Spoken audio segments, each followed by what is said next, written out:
क्या 2030 तक इंडिया में एंड्रॉइड मोबाइल्स को बंद कर दिया जाएगा? साथ ही साथ आज आप एक ऐसी जगह देखने वाले हैं जहां पर भैया अंधेरे में बैठने के लिए ही लोगों को हजारों रुपए दिए जाते हैं। सम्राट किल्विश के वंशज अभी भी जिंदा हैं क्या? साथ ही साथ क्या कभी आपने सोचा है कि आखिर फोन को बिना चार्जर के डायरेक्ट इलेक्ट्रिसिटी में अगर जोड़ दिया जाए तो क्या होगा? तो जीवन में मौजूद उन नागरूपी दोस्तों को याद करते हुए जिनकी वजह से लास्ट मोमेंट पर मुझे पठान की मूवी को कैंसिल करना पड़ा, चलिए शुरू करते हैं आज के नॉलेजेबल अध्याय को।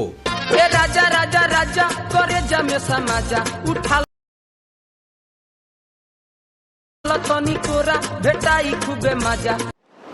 गाइस, क्या आपको पता है कि जहां एक तरफ इस वीडियो को सिर्फ यहीं तक ही शूट करने में मेरी स्टूडियो की भैया 3 बार से ज्यादा लाइट जा चुकी है, तो वहीं इस दुनिया में एक ऐसी कंट्री भी मौजूद है जो कि हर रोज सिर्फ 1 घंटा बिना बिजली के बैठने के लिए ही लोगों को हजारों रुपए देती है। असल में गाइस, अभी हाल ही में ब्रिटेन की नेशनल इलेक्ट्रिक ग्रिड बोर्ड ने लोगों के सामने ये स्कीम निकाली है कि अगर वो हर दिन महज 1 घंटे बिना बिजली के रहेंगे तो ये बोर्ड उन्हें इनाम की तर्ज पर लगभग 20,000 रुपए की रकम देगा।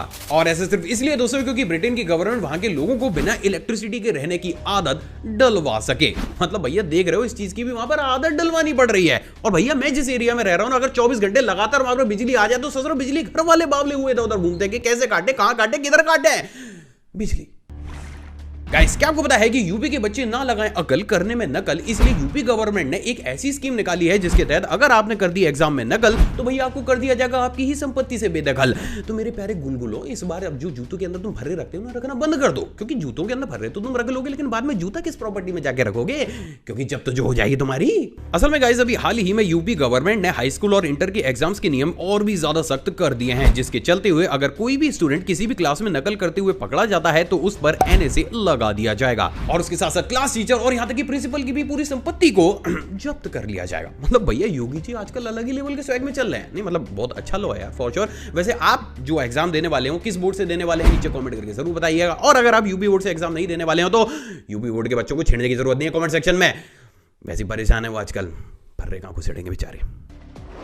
गाइस, क्या आपको पता है कि प्रेजेंट डेट में भैया अफगानिस्तान चेहरे और गर्दन के पीछे ऐसे पड़ा रहता है जैसे एक टाइम पर अमित जी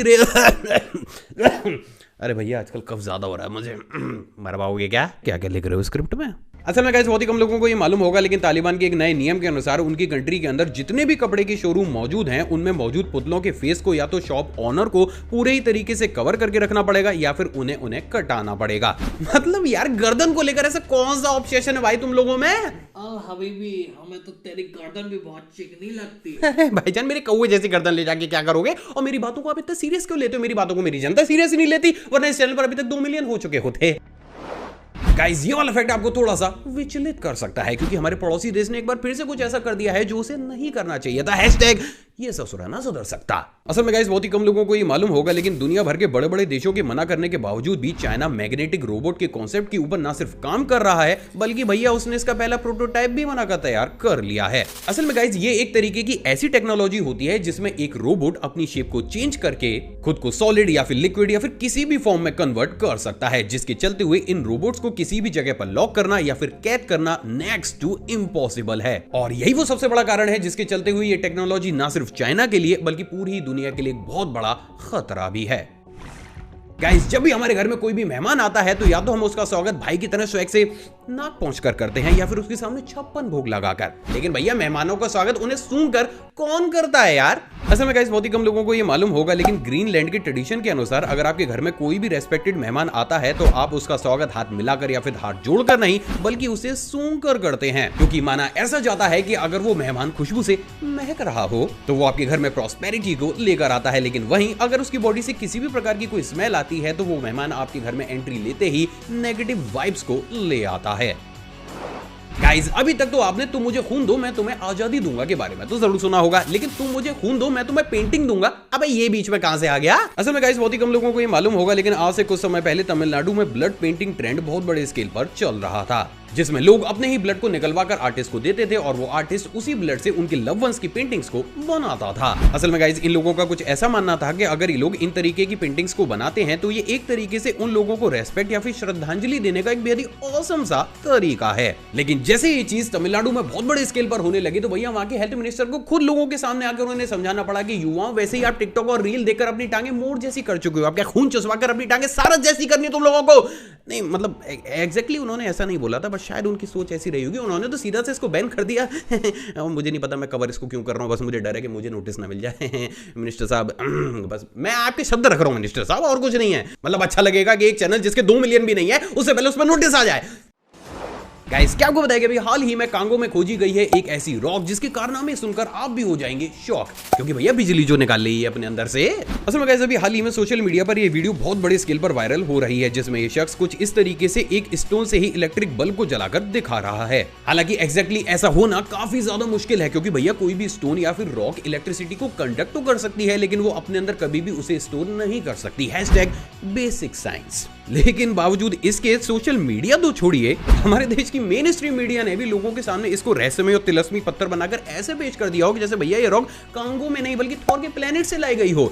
मतलब कंटेंट की कमी क्या क्या करवा देती है लोगों से यार। गाइस, अगर मैं आपसे पूछूं कि अगर आप लोगों को जल्दी पतला होना है तो उसके लिए आपको क्या करना पड़ेगा, पहले से पहले तुम दुनिया को सच्चाई बता दो, मैं ही बता देता हूं। उसके लिए भैया करना पड़ता है वर्कआउट। लेकिन क्या आपको पता है कि इस दुनिया में एक ऐसी जगह भी मौजूद है भैया जहां के लोग अगर वर्कआउट नहीं करते हैं तो वो काफी तेजी के साथ पतले होते हुए चले जाते हैं। ससुरा उल्टी गंगा कितने बह रही है यार। असल में गाइस, ये चमगादड़ जैसा उल्टा काम अर्थ पर नहीं बल्कि स्पेस में होता है, क्योंकि जैसे एक ह्यूमन बॉडी स्पेस में जाती है तो वो बेहद ही अलग तरीके से रिएक्ट करने लगती है। और उस कंडीशन में अगर कोई भी एस्ट्रोनॉट हर दिन कम से कम 2 घंटे तक एक्सरसाइज ना करे तो वो अपने आप ही अपने फैट और मसल मास को लूज करने लगता है। और यही वो सबसे बड़ा कारण है जिसके चलते हुए भैया स्पेस में गए हर एक एस्ट्रोनॉट को सिर्फ मोटा रहने के लिए हर रोज 2 घंटे तक लगातार वर्कआउट करना पड़ता है। अजीब लेकिन सच। गाइस, अभी मैं आपको एक ऐसी वीडियो क्लिप दिखाने वाला हूं जिसे देखने के बाद भैया हमारा जादू भी टेंशन में आ गया था। अबे उसका छोटा भाई जो मिल गया कनाडा में। असल में गाइस, इस वीडियो क्लिप को साल 2019 में कनाडा के एक खाली स्टोर में शूट किया गया था। और इस वीडियो क्लिप में आप बेहद ही साफ तौर से इस अजीब से क्रिएचर को देख सकते हैं। सिर्फ इतना ही नहीं, बल्कि जैसे ये क्रिएचर स्टोर के अंदर एंटर होता है, ये इतनी तेज स्पीड के साथ वहां से गुजरता है कि इसके पास रखी एक सीढ़ी तक हिल जाती है। अब डराने वाली बात यह है दोस्तों कि इस वीडियो क्लिप को हर एक एक्सपर्ट ने हर एक एंगल से एनालाइज करने की कोशिश की है, और अभी तक भी कोई भी एक्सपर्ट प्रूफ नहीं कर पाया है कि इस वीडियो क्लिप के साथ किसी भी प्रकार की कोई भी छेड़खानी की गई हो। और यही चीज हमें इस सोचने पर मजबूर करती है कि क्या हम इस यूनिवर्स में अकेले हैं भी या नहीं। अभी जादू कहीं कुंभ के मेले में तो नहीं निकल गया था। गाइस, क्या आपको पता है कि जहां एक तरफ बेचारी हमारी हेमा मालिनी जी एक ऐसे आरओ को बेच कर थक चुकी हैं जिसके अंदर लेजर, यूवी, आरओ, हरा धनिया, पुदीना, नमक, मिर्च और पता नहीं किन किन चीजों के गुण मौजूद हैं, तो वहीं क्या आपको पता है कि इस दुनिया में एक ऐसी कंट्री भी मौजूद है जो कि भैया अपने लोगों को टॉयलेट का रिसाइकल पानी पिलाने के लिए ही मजबूर है। असल में गाइस, बढ़ती हुई वाटर क्राइसिस को देखते हुए बेल्जियम के कुरने ने एक नया नियम पारित किया है, जिसके चलते हुए यहाँ पर मौजूद सभी रेस्टोरेंट्स को अपने टॉयलेट के ही पानी को रिसाइकिल करके अपने कस्टमर्स को सर्व करना पड़ेगा। अब अमेजिंग बात यह है दोस्तों कि इस नए नियम के पारित होने के बाद यहाँ के लोग बिना किसी टेंशन के मस्त उसी रिसाइकल वाटर को पी भी रहे हैं। और कहीं ना कहीं हमें ये चीज रियलाइज कराती है कि भैया अगर हमें प्रॉपर पानी मिल रहा है तो हम कितने ज्यादा लकी हैं। तो इसी बात पर अभी से ये प्रण लो कि आप लोग मेरी तरह बिल्कुल भी नहीं नहाएंगे, पानी बचाएंगे, और इसी अच्छी बात पर इस वीडियो पर एक लाइक भी करेंगे। हम सभी को भैया बचपन से ये पढ़ा है, यूं कहूं कि रटवाया जाता है कि रेनबो के अंदर 7 कलर होते हैं। लेकिन क्या हो कि अगर मैं आपसे कहूं कि आपने अभी तक जो भी पढ़ा है वो पूरी तरीके से सही नहीं है, और इसमें हम टीचर्स को भी ब्लेम नहीं कर सकते, क्योंकि भैया आधे से ज्यादा हिंदुस्तानी टीचरों को भी ये नहीं मालूम है कि उन्होंने जो पढ़ा है वो गलत है। क्या चल रहा है हमारे देश में। असल में गाइस, बात अगर रियलिटी की जाए तो आप ये जानकर हिल जाएंगे, लेकिन कहीं पर भी ये 100% प्रूफ करके नहीं बोला गया है कि आसमान में बनने वाले रेनबो के अंदर हर हाल में ही 7 कलर मौजूद होंगे, क्योंकि साइंस कभी भी इस बात को कहती ही नहीं है। और ऐसा सिर्फ इसलिए होता है क्योंकि जब भी एक रेनबो बनता है तो उसके अंदर एक कलर एक से ज्यादा बार रिपीट भी कर सकता है। साथ ही साथ ये भी पॉसिबल हो सकता है कि उसमें कभी भी 7 कलर हमें देखने को मिले ही नहीं, क्योंकि आसमान में एक साथ 7 कलर का रेनबो देखना भैया काफी ज्यादा रेयर माना जाता है। तो इन शॉर्ट आप कह सकते हैं कि बुक में जिस चीज को ऑर्डिनरी सा हमें पढ़ाया जाता है, एक्चुअली में उसे देखना काफी ज्यादा रेयर होता है। तो नेक्स्ट टाइम अगर आपका कोई भी साइंस टीचर आपसे ये बोले तो उसे वीडियो क्लिप जरूर दिखाएं। हाँ, बस वो अपनी ईगो के चलते हुए आपको रेस्टिकेट ना कर दे भैया, उसकी जिम्मेदारी खुद ले लो। करंट अफेयर की तरफ है। क्या आपको पता है कि अभी हाल ही में इंडियन आर्मी ने यह साफ कर दिया है कि बहुत ही जल्द हमारे सैनिक आयरन मैन की तरह रोबोटिक म्यूल की मदद से हवा में उड़कर देश की सरहद की सुरक्षा करेंगे। और वास्तव में ये चीज अपने आप में ऑसम जरूर है। फोन को अगर बिना चार्जर के डायरेक्ट ही इलेक्ट्रिसिटी से कनेक्ट कर दिया जाए तो क्या होगा। असल में गाइस, आपके भी खुराफाती दिमाग में कभी ना कभी क्वेश्चन तो जरूर खड़ा होगा कि भैया अगर एक दिन हम हमारे चार्जर को tata bye bye goodbye कह दें और अपने फोन को डायरेक्ट ही इलेक्ट्रिसिटी से कनेक्ट कर दें तो उस कंडीशन में हमारे फोन के साथ क्या होगा। वैसे सच बताऊं तो एक ख्याल मुझे तब आता था जब मैं कहीं बाहर जाता था और अपने चार्जर को घर पर ही भूल जाता था। हाँ, पता है मेरी सोच बहुत ज्यादा वाहियात है कभी कभी, पर क्या करूं, जब मेरे दिमाग में आया तो तुम लोगों को आंसर देना तो बनता ही है। असल में गाइस, जैसे कि हम सभी जानते हैं कि एक मोबाइल चार्जर 220 वोल्ट इलेक्ट्रिसिटी लेने के बाद उसको रेगुलेट करके फोन में ट्रांसफर करता है। लेकिन एक बात जो हमें से बहुत ही कम बंधु जानते होंगे वो ये है दोस्तों कि एक फोन का चार्जर ना सिर्फ वोल्टेज को रेगुलेट करता है बल्कि वो ऑल्टरनेट करंट को डायरेक्ट करंट में कन्वर्ट करने का काम भी करता है। अब क्योंकि हमारे फोन की बैटरी डीसी से चार्ज होती है ना कि एसी से, तो अगर उस कंडीशन में अगर आप अपने फोन को डायरेक्ट ही इलेक्ट्रिसिटी सॉकेट से लगा देते हैं और अगर आपका फोन काफी ज्यादा अच्छा और महंगा क्वालिटी वाला फोन है तो वो अपने आप ही इस सर्किट को डिस्कनेक्ट कर देता है और आपके फोन को, चार्जर को, उसके वायर को और आपको कुछ भी नहीं होता। कांग्रेचुलेशंस। लेकिन इससे उलट अगर आपका फोन थोड़ा सा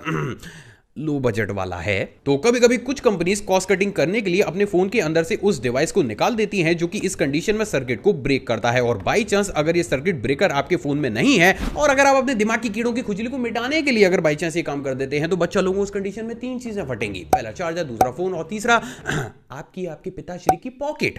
अबे नया फोन जो दिलाना पड़ेगा। तो बेटर यही है कि अगर आपके दिमाग में ऐसे कीड़े उलबुला रहे हैं तो उन्हें तुरंत ही हिट डालकर मार लो, उससे पहले अगर घर वाले तुम्हें ना मारते हैं।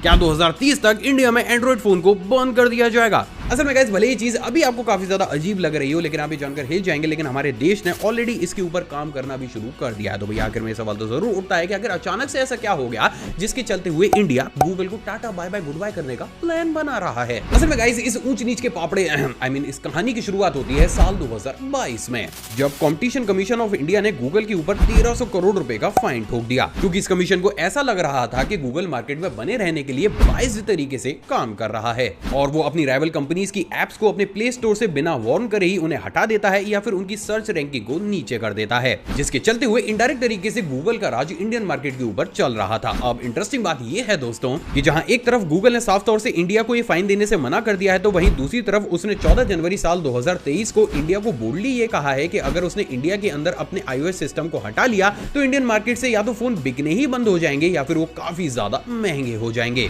और यहीं पर ही गाइस कहानी में आता है एक छोटा सा ट्विस्ट, क्योंकि बहुत ही कम लोगों को ये मालूम होगा लेकिन प्रेजेंट डेट में इंडिया ने खुद को इतना कैपेबल कर लिया है कि उसने ना सिर्फ खुद का ही एक iOS डेवलप कर लिया है बल्कि मेन एप्स के साथ इंडिया ने अपना मैप भी बनाकर तैयार कर लिया है। और इंडिया के अंदर ये मैप इतना ज्यादा पावरफुल है कि ये बेहद ही आसानी से गूगल मैप्स को टक्कर दे सकता है। सिर्फ इतना ही नहीं बल्कि इसके साथ साथ इंडिया ने अपना एक अलग ऑपरेटिंग सिस्टम भार OS को भी बनाकर तैयार कर लिया है, जिसे बेहद ही जल्द इंडिया में मैन्युफैक्चर होने वाले लो कॉस्ट मोबाइल के अंदर भी डाला जाएगा। सिर्फ इतना ही नहीं बल्कि इसका अपना ही अलग से एक ऐप स्टोर भी होगा जिसमें से आप सभी मेन उन एप्स को डाउनलोड कर सकते हैं जो कि इंडियन मार्केट के लिए पूरे ही तरीके से सेफ हैं। और यही वो सबसे बड़ा कारण है जिसके चलते हुए बहुत से एक्सपर्ट्स ये कयास लगा रहे हैं कि मे भी आगे आने वाले समय में गूगल की हुकूमत को कम करने के लिए इंडिया अपना एक ऐसा डिसीजन ले सकता है जिसके अंदर इंडिया में बिकने वाले सभी फोन्स के अंदर उनका ही ऑपरेटिंग सिस्टम होगा। एंड गेस व्हाट, अगर ये सारी चीजें इसी क्रम से चलती रही तो साल 2030 वो साल होगा जब हमारी गूगल के ऊपर से डिपेंडेंसी पूरे तरीके से खत्म हो जाएगी। और जरा मेरा कलेजा तो देखो, मैं इस बात को ही गूगल के यूट्यूब के ऊपर बता रहा हूं। मतलब समझो कितना बड़ा रिस्क लिया मैंने तुम लोगों के लिए। अब चुपचाप से इस वीडियो पर 12,000 लाइक कर देना, क्योंकि आप लोगों को इंफॉर्मेशन पहुंचाने के लिए मैंने ये रिस्क तो ले ही लिया है। हेलो, हाँ पिचाई साहब, क्या मतलब कि चैनल की रीच कम कर देंगे और इस जन्म में 2 मिलियन? अरे इसी जन्म में 2 मिलियन देखने? पिचाई साहब आप कैसी बातें कर रहे हैं पिचाई साहब? अरे